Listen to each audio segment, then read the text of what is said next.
My brother sent me a 40th anniversary registry, a $22,000 cruise, two matching Rolexes, and a new kitchen set because mom deserves it. I said, "You've got the wrong person." He snapped, "We all voted. You're the rich one." So I paused the payments, canceled the dinner, and the next morning, no one could get in the house. I'm Daniel, 36. Oldest kid, default fixer, the one who has his life together. I do IT for hospitals. I'm that guy who answers panic calls at 2 a.m. when a system freezes mid-surgery. I live alone in a small townhouse I bought 6 years ago. I drive a 10-year-old Civic because it runs, and it's mine. I make decent money. Not rich. Comfortable if I don't breathe wrong. My family treats comfortable like I'm Jeff Bezos with a coupon binder. Mom is Lorna. Dad is Mark.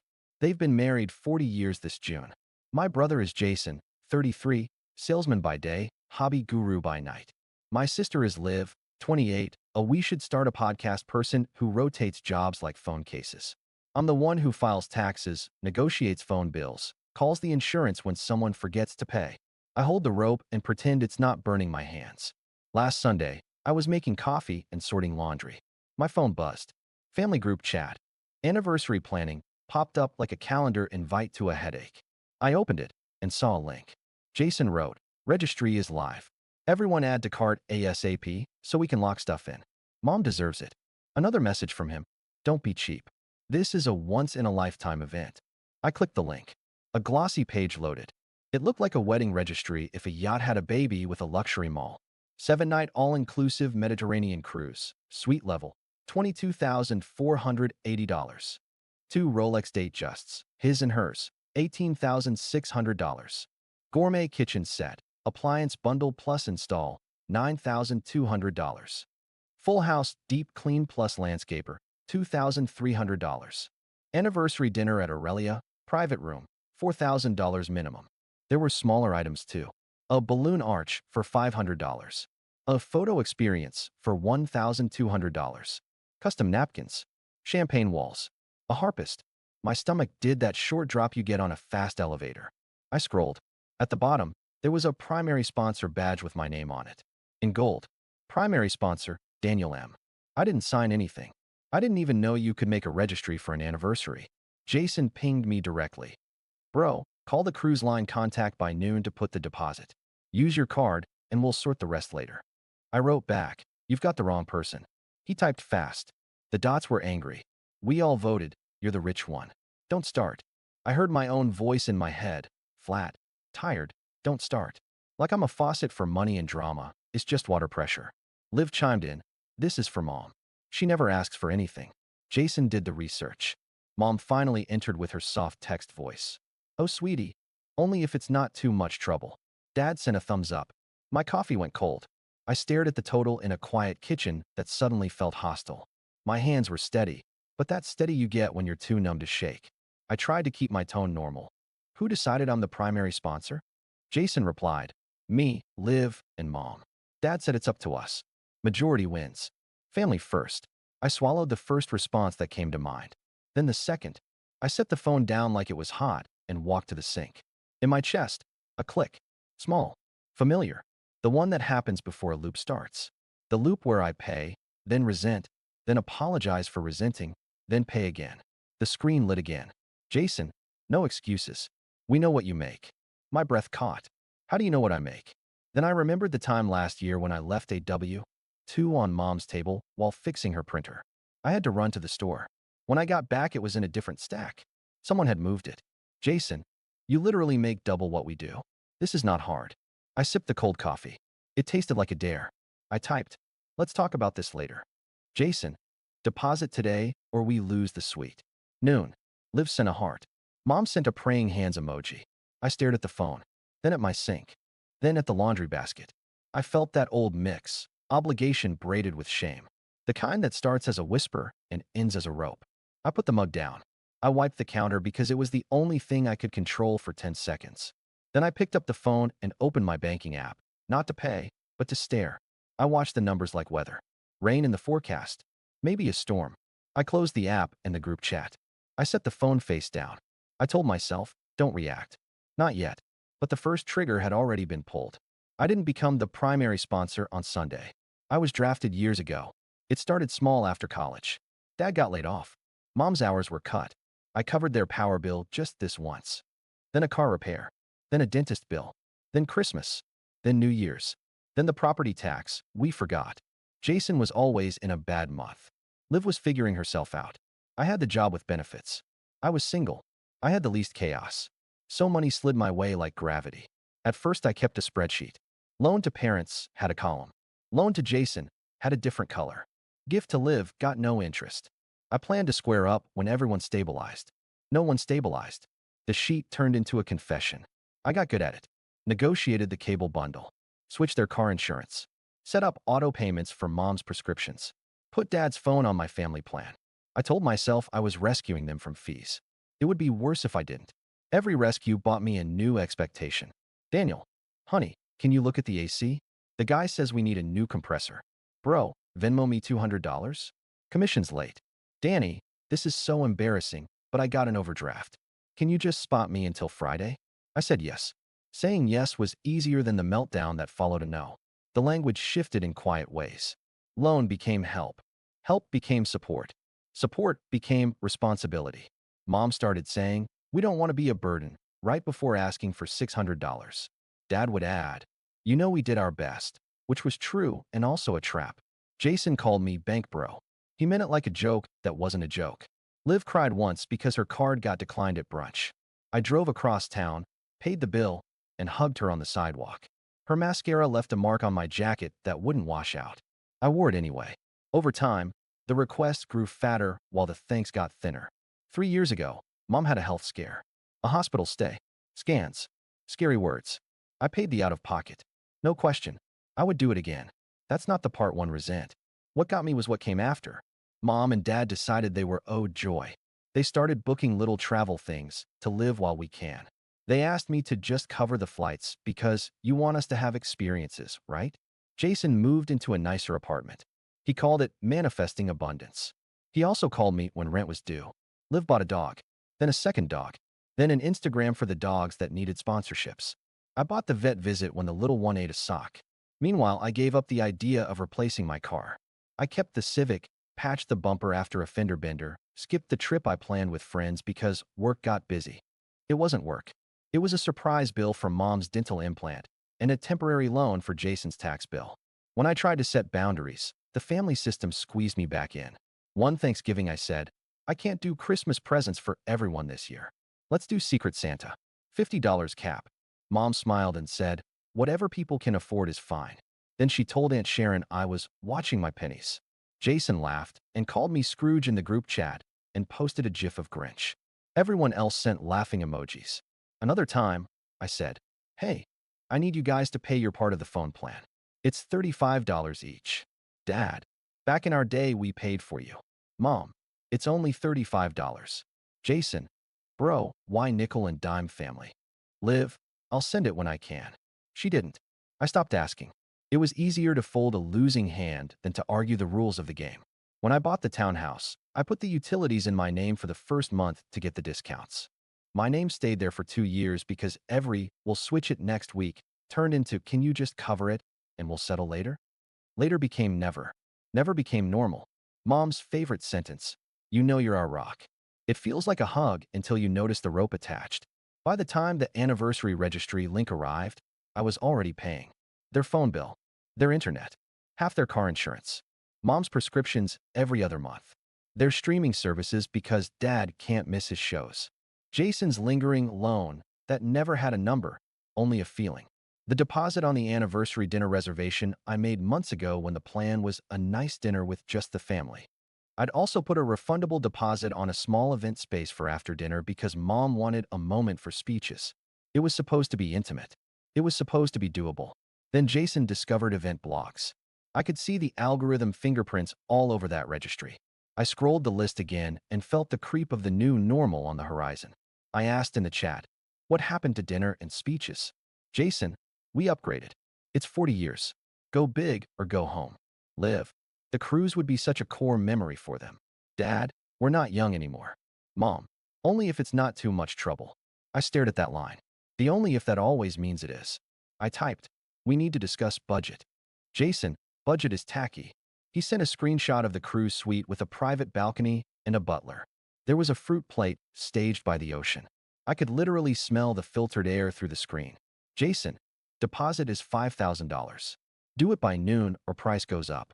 I checked my calendar. Noon was 90 minutes away. I was supposed to be at the gym. Instead, I sat at the table and did the math. If I put $5,000 on my card, I could cover it, but would need to move money from the emergency fund. My emergency fund, not a family fund. The one I built when I stopped sleeping well. I imagined my car breaking down next month. Or the roof. Or mom's health again. Or my own. I heard that old argument in my head. You're single, no kids. Money is a tool. They're your family. You'll be fine. Then another voice, newer and shaky but real. You are your family too. The problem wasn't the cruise. The problem was the vote I was never invited to and the role I never agreed to play. That's the part that finally made me angry. Not loud angry. Cold angry. The kind that organizes receipts. At 11:12 a.m., Jason called. No text this time. I let it ring. He called again. I picked up. Deposit, he said without hello. We're losing daylight. I'm not putting $5,000 on my card. I said. You're being dramatic, he said. We'll settle up. When? After. After when? He huffed. God, you always need a spreadsheet. Can't you just do this one thing? It's for mom. It's not one thing, I said. It's never one thing. He went quiet for half a second. Then he switched tactics. We voted. Majority is 3 out of 5. That's democracy. You don't get to vote with my bank account, I said. Family is different, he said. I'm family, I said. I get a vote. You voted no, we overruled, he said. Simple. No, I said. It's not. Silence. Then the thing I knew was coming. Bro, we saw your W-2, he said. It's not like you can't. I closed my eyes. You went through my papers. Don't make it creepy, he said. It was on the table. Mom said you wouldn't mind. She was proud. Behind the anger, I heard the smaller sound, embarrassment. They'd measured me in a quiet room, then wrote the number on my forehead. Jason, I said, steady now. I'm not paying the deposit. I'm not the primary sponsor. If you want the cruise, you and Liv can figure out how to pay. He exhaled a laugh that wasn't a laugh. Wow. Okay. You're really going to be this guy? This guy who has boundaries? I said, yes. He went for the kill. Mom will be crushed. I stared at the dark TV across from me and saw my face in it. Tired. Older than 36. Mom will survive a nice dinner, I said. She will not survive me burning out and vanishing. What does that even mean? He snapped. It means I'm done being your bank, I said. Starting now. I could hear him pacing. He does that when he's losing. So you're canceling the dinner too? He said, pushing a button. No, I said. I already put a deposit on the dinner months ago. That's my gift. The deposit stays. We will eat. We will toast. We will go home. He scoffed. You're cheap. I've given you 10 years of not cheap, I said. I have the receipts. He must have heard something in my voice. He switched to wounded. You're punishing us because you're lonely. That one hit like a slap. I felt the old shame, then watched it pass like a bad commercial. I'm protecting myself, I said. He went full volume. You're a traitor, he said. You think you're better than us. Without us, you're nothing. Who are you going to have when you're old? Your laptop? Your Civic? I stood up. My hands were steady again. I'll have a retirement account, I said. Do you want to see the line items of everything I've covered? Because I can share the spreadsheet. The phone bill. The internet. The car insurance. Mom's meds. Jason's taxes. Liv's dogs. The anniversary dinner deposit. The refundable event space. The $6,000 in flights last year. The temporary move-in fees. The overdraft fees. The property tax. He made a choking noise. You kept track. Yes, I said. Because every time I didn't, you told me it wasn't that much. He was quiet. Then he found one last lever. If you don't pay by noon, I'm telling Mom you ruined her anniversary. Tell her, I said. I'll tell her I saved her from debt. He swore. He hung up. I stood in my kitchen and felt something unclench. It was small and huge at the same time, like taking off a backpack you forgot you were wearing. I opened my banking app again. I scrolled to recurring payments. I paused 2 of them. The streaming bundle and the extra line on my phone plan that Jason added just for a month. I took a breath and paused the third. The automatic transfer to my parents' account that I set up 2 years ago to save them the trouble. Then I emailed the restaurant. I changed our reservation from a private room with a minimum to a regular table for immediate family only. No cousins. No balloon arch. I kept the deposit because I said I would. I canceled the event space. Refund requested. Finally, I opened the app connected to my parents' smart lock. I had added my account years ago because I was the one who paid for the lock. I changed the guest code that half the family knew because they'd just pop in. I left mom and dad's codes as is. I removed Jason and Liv. I also removed family guest. I put down my phone. I waited for the explosion. It took 5 minutes. Jason in the group chat. Are you serious? I can't get in the house. Liv, same. WTF. Mom, kids? Is something wrong with the door? Dad. Door blinking red. I typed. No emergency. I removed guest access. Mom and dad still have their codes. If you need to visit, ask first. Jason, you're being unfair. Liv. This is so controlling, Dan. Mom. Sweetie, can you fix it before I go to my book club? I replied to mom only. Your code still works. I'll stop by tonight and show you. Then I put my phone on Do Not Disturb and went to the gym. I ran 2 miles and didn't die. By 3 p.m., my phone looked like a beehive. Missed calls, messages, voicemails labeled urgent. The group chat had turned into a theater. Jason, you ruined everything. Liv, you made mom cry. Aunt Sharon, I don't know what's happening, but your mother is very upset. Mom, Daniel, I don't like fighting. This was supposed to be happy. Dad, we can talk later. I made myself a sandwich. I ate it. I called mom. She answered on the second ring. I could hear the TV in the background. Some talk show audience was clapping. Hi, Mom, I said. She exhaled. Oh, honey, I'm coming by after work to show you the door. I said. Your code works. I removed the guest code. That's all. Silence. Then, soft. Jason said you canceled the cruise. I didn't cancel the cruise, I said. I never booked it. She took that in. He says you canceled the dinner. I adjusted the reservation, I said. We're still going. My gift is the dinner. Just us. No extras. No harps. She tried a different angle. But the cruise would have been so special. For who? I asked. I kept my tone kind. For you? Or for the people watching you? She didn't answer. The TV audience laughed at something. Mom, I said, I love you. I want to celebrate you. I can't fund a show. I won't. She sighed. You know we didn't do right by money sometimes. I know, I said. And I helped. A lot. I know, she said. The words were small, but they were there. I need you to back me, I said. Just this once. Tell Jason and Liv that dinner is enough. If they want the cruise, they can plan it next year and pay for it themselves. She was quiet. Then she said the line that has bruised me since I was 12. I don't want to be in the middle. You put me in the middle, I said, gentle but firm. You, Jason, and Liv voted with my wallet. That is the middle. She didn't argue. She made a soft sound. Then, surprisingly, I hate conflict. I know, I said. So don't make me the conflict so you don't have to feel it. She hummed. Your father says dinner is nice. Good, I said, relief moving through me like warm water. I'll talk to them, she said. No promises. That's fine, I said. I'm not asking for permission. I'm telling you what I'm doing. I love you. I'll pick you up at 6 on Saturday. We hung up. 20 minutes later, Jason called again. I let it go to voicemail. He texted a screenshot of mom's message to the chat. We're doing dinner on Saturday. No cruise. Jason, so you manipulated her. Liv, this is so sad. Aunt Sharon, dinner will be lovely, with 10 heart emojis. Dad, what time Saturday? The tone shifted. Not calm, but less fire. At 5, I drove to my parents' house with a spare keypad and a printout of the manual because I know my mother. Mom hugged me at the door. She looked smaller than she did in the chat. Her eyes were puffy. The TV was still on. The audience was clapping for a surprise makeover. Show me, she said.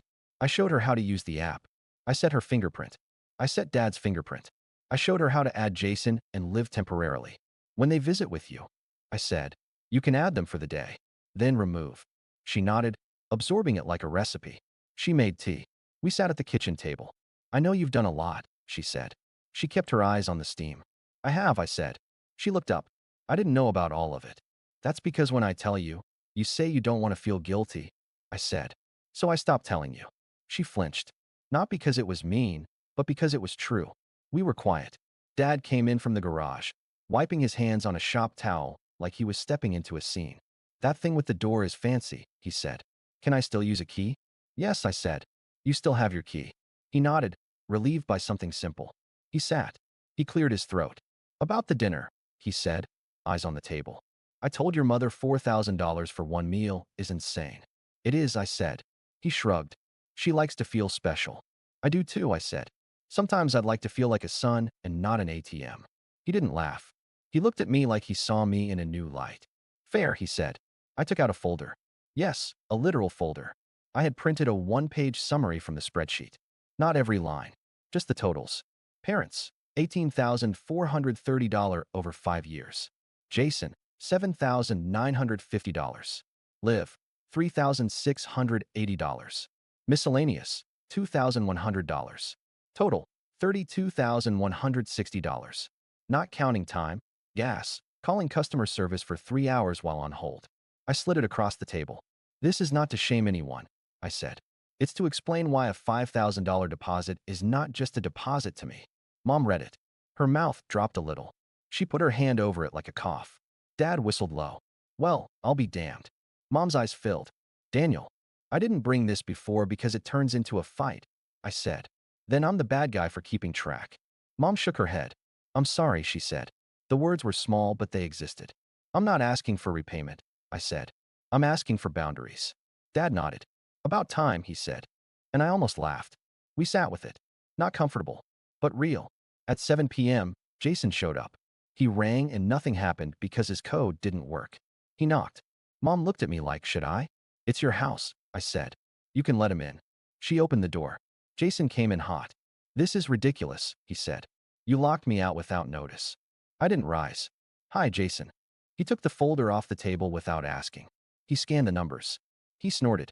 You're dramatic. Those are transactions, I said. Not feelings. He shoved the paper back. So what? Money makes you better than us.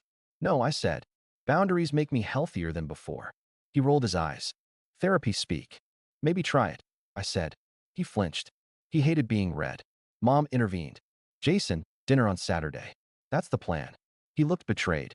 You're taking his side? I'm taking my anniversary without debt, she said. It was the strongest sentence I'd heard from her in years. He looked at me like he wanted a new target. I stayed in my chair. I didn't fold my arms. I didn't explain. I let the silence do the work I usually do with 20 words. He huffed and left, muttering something about betrayal. Liv texted later that she was so disappointed and that Mom deserves princess treatment.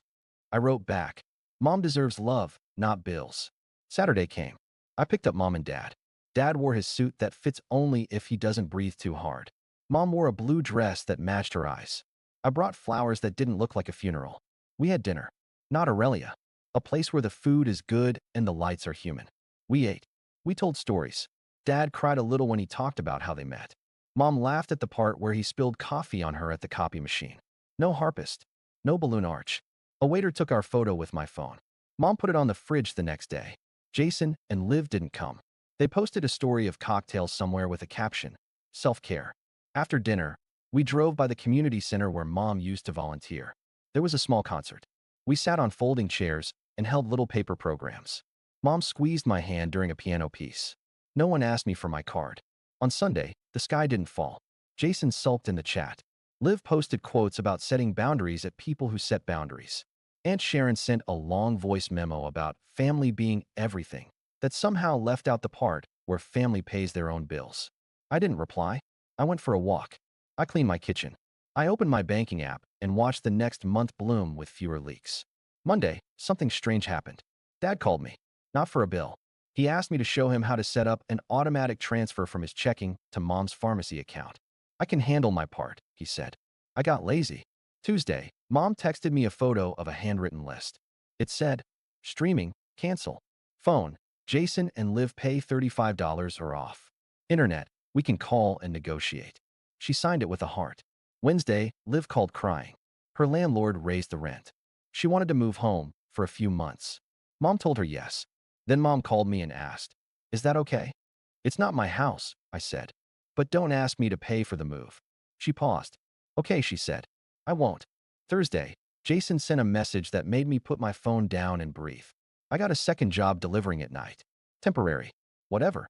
I didn't respond. I didn't need to. He would feel what responsibility feels like.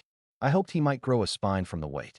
By the next week, the chat went back to normal in that way families do, pretending everything is fine because everything isn't actively on fire. But something had shifted. A small space opened where my yes used to live. It wasn't empty. It was air.